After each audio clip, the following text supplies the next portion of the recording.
The drama surrounding this situation should have dominated headlines across the sports world, yet somehow it slipped through the cracks, quietly labeled as nothing more than an announced punishment decision tied to Shedeur Sanders.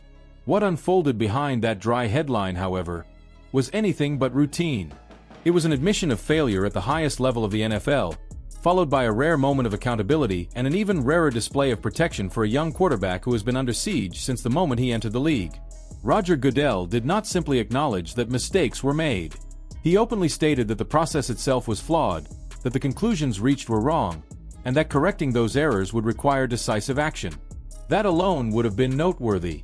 But what followed turned this into something far bigger than a procedural correction. For perhaps the first time in modern NFL history, the commissioner himself stepped into the fire to defend a player against what he views as an organized campaign of hostility driven by media narratives and reinforced by institutional behavior. Goodell was not reacting to a single bad article or an isolated hot take. He was responding to a pattern, one that painted Shedeur Sanders as unworthy, unprepared, and overrated long before he was given a fair opportunity to prove otherwise. From Goodell's perspective, this was not criticism rooted in football analysis. It was a deliberate effort to shape perception, to erode confidence, and to frame failure as inevitable regardless of performance. What truly ignited the commissioner's response was the disconnect between what was happening on the field and how it was being portrayed off it. In moments where Shedeur showed poise, accuracy, and growth, the conversation did not shift.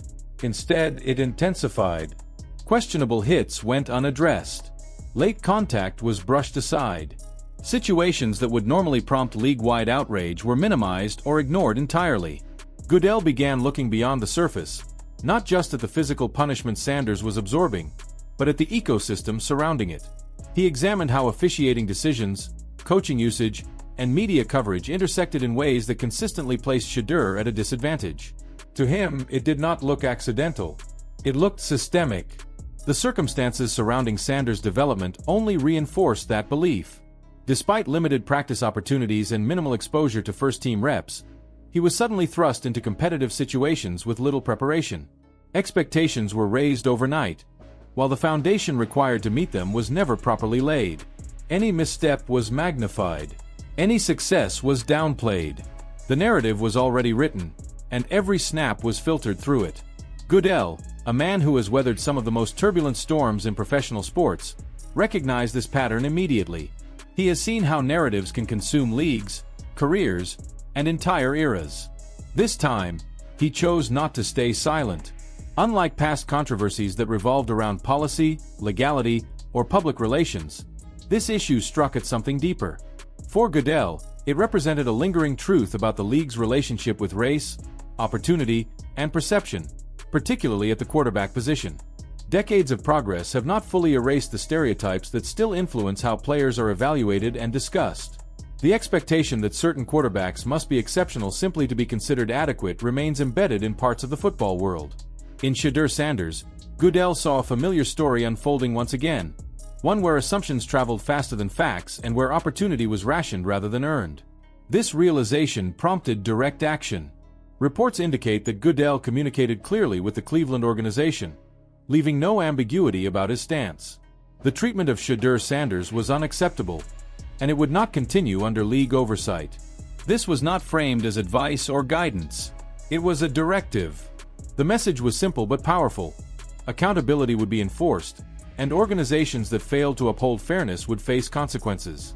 In an environment where league leadership often operates through quiet channels, this moment stood out as unmistakably firm. As the situation unfolded, attention turned toward the internal dynamics within the Browns organization, particularly the role of head coach Kevin Stefanski. According to sources close to the matter, Goodell himself pushed for Stefanski's removal, believing that bias played a role in how Sanders was handled. The evidence, in Goodell's view, was not hidden. It was visible in practice rotations, developmental priorities, and the consistent relegation of Sanders to roles that offered little chance for meaningful growth. While other quarterbacks were nurtured and protected, Shedeur was left to stagnate, shuffled into environments designed for simulation rather than progression. This was not a matter of patience or long-term planning. Quarterback development is one of the most deliberate processes in football, and denying reps is one of the clearest ways to stunt it. Sanders showed flashes whenever opportunities arose, demonstrating instincts and composure that cannot be taught. Yet those moments were treated as anomalies rather than building blocks. Goodell interpreted this not as coincidence, but as intent. From his vantage point, Sanders was being positioned to fail, ensuring that when criticism came, it could be justified after the fact. While the internal obstacles were damaging, the external assault from the media proved even more relentless. Coverage consistently leaned negative, regardless of circumstance. Strong performances were reframed as flawed. Injuries became punchlines. Minor off-field issues were inflated into character assessments. The humanity of a young player navigating the most demanding transition in professional sports was stripped away, replaced by caricatures and talking points. Veteran voices who should have known better crossed lines that blurred analysis with mockery. For Goodell, this was not free speech or tough journalism. It was targeted degradation. What alarmed the commissioner most was the power imbalance.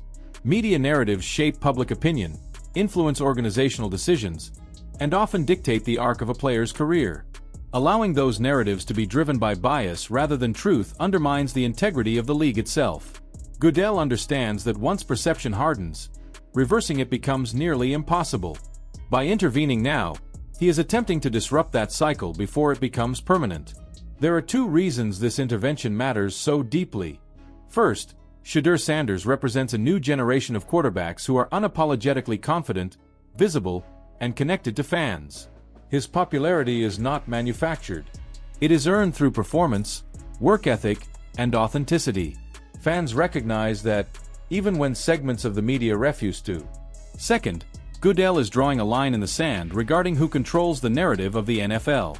He is making it clear that the league will not allow external agendas to override fairness or distort reality unchecked. This moment may define more than just one player's career.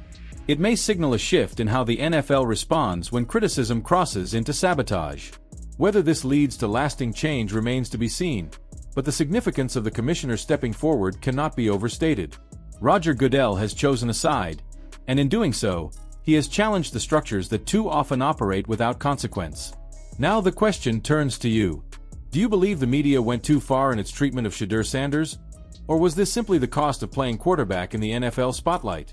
Should the commissioner be involved in correcting narratives? Or does this set a dangerous precedent?